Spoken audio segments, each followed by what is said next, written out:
Hello everyone, welcome back to my channel GS question paper. आज हम लोग GK GS से रिलेटेड क्वेश्चंस को सॉल्व करते हैं जो कि अक्सर उत्तर प्रदेश आयोग के द्वारा पूछे गए हैं। यहाँ पर एक क्वेश्चन देखते हैं, ज्योग्राफी से रिलेटेड है। भारत के निम्नलिखित टाइगर रिजर्व में कौन सा मिजोरम में स्थित है?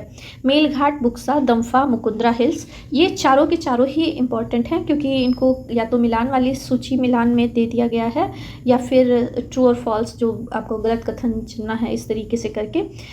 इसका राइट आंसर मिजोरम में कौन सा स्थित है? तो दम्फा वहाँ का एक सबसे बड़ा आपका दम्फा है, लगभग 500 वर्ग किलोमीटर में फैला हुआ मिजोरम का सबसे बड़ा वन्य जीव अभ्यारण्य है और इसको टाइगर रिजर्व भी घोषित किया गया है। दम्फा यहाँ पर सही आंसर हो जाएगा। मेलघाट की बात करें तो ये आपके महाराष्ट्र में स्थित है। कहाँ पर? महाराष्ट्र में, अमरावती में। बुक्सा की बात करें तो ये पश्चिम बंगाल में है और इसको 1983 में 15वां टाइगर रिजर्व घोषित किया गया था, बुक्सा। मुकुंदरा हिल ये राजस्थान में है। कई बार पूछा गया है मुकुंदरा हिल से रिलेटेड क्वेश्चन, तो मुकुंदरा हिल्स कहाँ पर है? राजस्थान में है। नेक्स्ट क्वेश्चन देखते हैं, मरुस्थल में उगने वाले पौधे कहलाते हैं। ये आपका जियोग्राफी में भी आता है और इन्वायरमेंट एंड इकोलॉजी से भी रिलेटेड क्वेश्चन है। मरुस्थल में उगने वाले पौधे कहलाते हैं, कई बार पूछे गए हैं। मेसोफाइट्स, जीरोफाइट्स, हाइड्रोफाइट्स या फिर हेलोफाइट्स। इसका जो राइट आंसर होगा वो होगा सी ऑप्शन, जीरोफाइट्स कहलाते हैं। जीरोफाइट्स क्यों कहते हैं?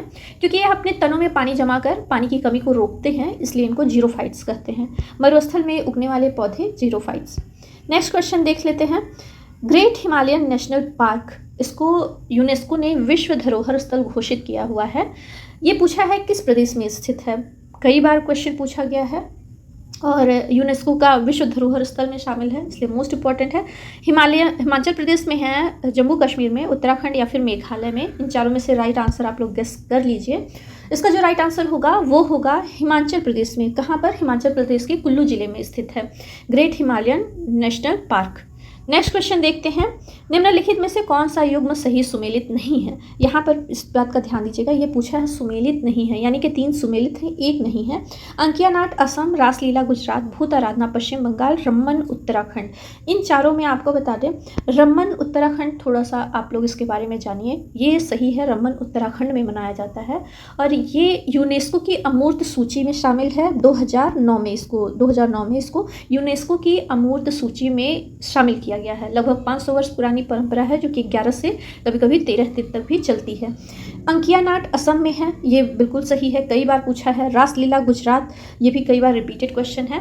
भूत आराधना पश्चिम बंगाल में नहीं है, इसलिए हम लोग का थर्ड ऑप्शन सही हो जाएगा। भूत आराधना सुमेलित नहीं है। भूत आराधना को भूता कोला भी बोलते हैं और ये पश्चिम बंगाल ना होकर के कहाँ से रिलेटेड है? तो ये कर्नाटका से रिलेटेड है। भूत आराधना कर्नाटका। चलिए नेक्स्ट क्वेश्चन देखते हैं, 19 अक्टूबर 2023 को, ये करंट अफेयर से रिलेटेड क्वेश्चन है, श्रद्धांजलि फ्लाईओवर का उद्घाटन किस राज्य में किया गया है? ये इम्पॉर्टेंट इसलिए भी है क्योंकि इसको लगभग 60 दिनों में पूरा किया गया है। बहुत ही जल्दी, 60 दिनों में कोई फ्लाईओवर नहीं बनता है, लेकिन यहाँ पर इसको बहुत ही तेज गति से काम करते हुए 60 ही दिन में पूरा काम कंप्लीट कर लिया गया था। तो 19 अक्टूबर 2023 को श्रद्धांजलि फ्लाईओवर का उद्घाटन किस राज्य में किया गया है? तो ये किया गया है आपके असम राज्य में। बी ऑप्शन यहाँ पर जो है वो राइट आंसर है। कौन किया था इसका उद्घाटन? तो हेमंता विश्वा शर्मा, जो वहाँ के मुख्यमंत्री हैं, उन्होंने किया था। कहाँ पर स्थित है? तो गुवाहाटी, असम में ये स्थित है, गुवाहाटी में बनकर तैयार हुआ है। नेक्स्ट क्वेश्चन देखते हैं, प्रत्येक वर्ष अंतर्राष्ट्रीय शेफ दिवस किस तारीख को मनाया जाता है? 20 अक्टूबर, 10 नवंबर, 1 सितंबर या 25 दिसंबर। इसमें से राइट आंसर आप लोग गेस करिए। प्रत्येक वर्ष अंतर्राष्ट्रीय शेफ दिवस मनाया जाता है 20 अक्टूबर को। यहाँ पर फर्स्ट ऑप्शन जो है वो राइट आंसर है। इसकी शुरुआत अभी ज़्यादा वर्ष नहीं हुए, 2004 से इसकी शुरुआत की गई थी। एक शेफ़ हैं डॉक्टर बिल गैलाघेर, उन्होंने इसकी शुरुआत की थी शेफ़ दिवस की। तो ये 20 अक्टूबर शेफ़ दिवस। नेक्स्ट क्वेश्चन देखते हैं, 2023 में अंतर्राष्ट्रीय शेफ दिवस की थीम क्या है? मौज मस्ती और खुशी के लिए खाना बनाना, सभी के लिए स्वस्थ खाना बनाना, एक स्वस्थ भविष्य का विकास या फिर वैश्विक पाक कला विरासत। इसमें से राइट आंसर आप लोग गेस करिए। इसका जो होगा थीम रखा गया था एक स्वस्थ भविष्य का विकास। अभी ये कोविड वगैरह के टाइम आप लोग देख रहे थे खाने पीने की कमी, जो लोग काम नहीं कर पा रहे थे, तो उन लोगों के लिए हमारे देश में चलाया गया है मुफ्त में अनाज बांटने का। तो इसलिए ये क्वेश्चन, इस टाइप के क्वेश्चन जो थोड़ा करंट से रिलेट करते हैं हाल फिलहाल में हुई घटनाओं से, तो इम्पॉर्टेंट हो जाते हैं। इसलिए मैंने अंतर्राष्ट्रीय शेफ़ दिवस को भी शामिल किया है। 2023 में इसका था एक स्वस्थ भविष्य का विकास, और मनाया जाता है ये 20 अक्टूबर को। नेक्स्ट क्वेश्चन देखते हैं। अक्टूबर में क्रिकेट की दुनिया में प्यूमा का ब्रांड एम्बेसडर किसे घोषित किया गया है? आप लोग करंट से रिलेटेड क्वेश्चन सॉल्व किए होंगे तो इसका आंसर भी गेस कर लिए होंगे। Virat Kohli, Usain bolt, Neymar junior या फिर मोहम्मद शमी। राइट आंसर जो है वो है बी ऑप्शन, मोहम्मद शमी। मोहम्मद शमी जो कि भारतीय क्रिकेट में तेज़ गेंदबाज हैं, इनको बनाया गया था प्यूमा का ब्रांड एम्बेसडर। नेक्स्ट क्वेश्चन देखते हैं। सूचना का अधिकार अधिनियम 2005 निम्नलिखित में से किस तारीख को लागू हुआ है? सूचना का अधिकार 15 अगस्त 2005 में, या 12 अक्टूबर 2005, 15 जून 2005 या 22 जून 2005 में। तो आपको पता लग ही गया होगा, ये 2005 में हुआ था, लेकिन डेट क्या है? तो इसका डेट है आपका, सूचना का अधिकार पूरी तरह से लागू हुआ था आपका 12 अक्टूबर को। कब लागू हुआ था? 12 अक्टूबर 2005 को ये लागू हुआ था। नेक्स्ट क्वेश्चन देखते हैं। निम्नलिखित में से कौन भारत में सामाजिक धार्मिक सुधारों में सक्रिय रूप से शामिल नहीं थे? यहाँ पर 4 नाम दिए गए हैं। राजा राम मोहन राय, पंडित ईश्वर चंद्र विद्यासागर, ज्योतिबा फुले और भारतेंदु हरिश्चंद्र।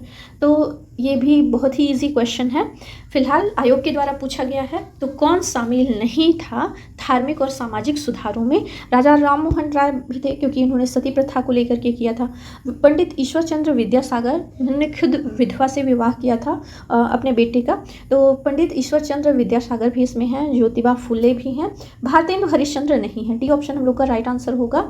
क्यों होगा? क्योंकि ये जो भारतेंदु हरिश्चंद्र थे, इनका पूरा नाम था भारतेंदु हरिश्चंद्र श्रीवास्तव, ये हिंदी साहित्य के एक प्रभावशाली व्यक्ति रहे हैं, और इनके कई नाटक, और मतलब नाटक से रिलेटेड ये ज़्यादा अपनी रचनाएं किए हुए हैं। तो यहाँ पर डी ऑप्शन हम लोगों का जो है वो राइट आंसर हो जाता है। गुप्त साम्राज्य के किस शासक को भारत का नेपोलियन के नाम से भी जाना जाता है? यहाँ पर 4 ऑप्शन दिए गए हैं। चंद्रगुप्त द्वितीय, श्रीगुप्त, समुद्रगुप्त या चंद्रगुप्त प्रथम। तो भारत का नेपोलियन के नाम से जाना जाता है समुद्रगुप्त को।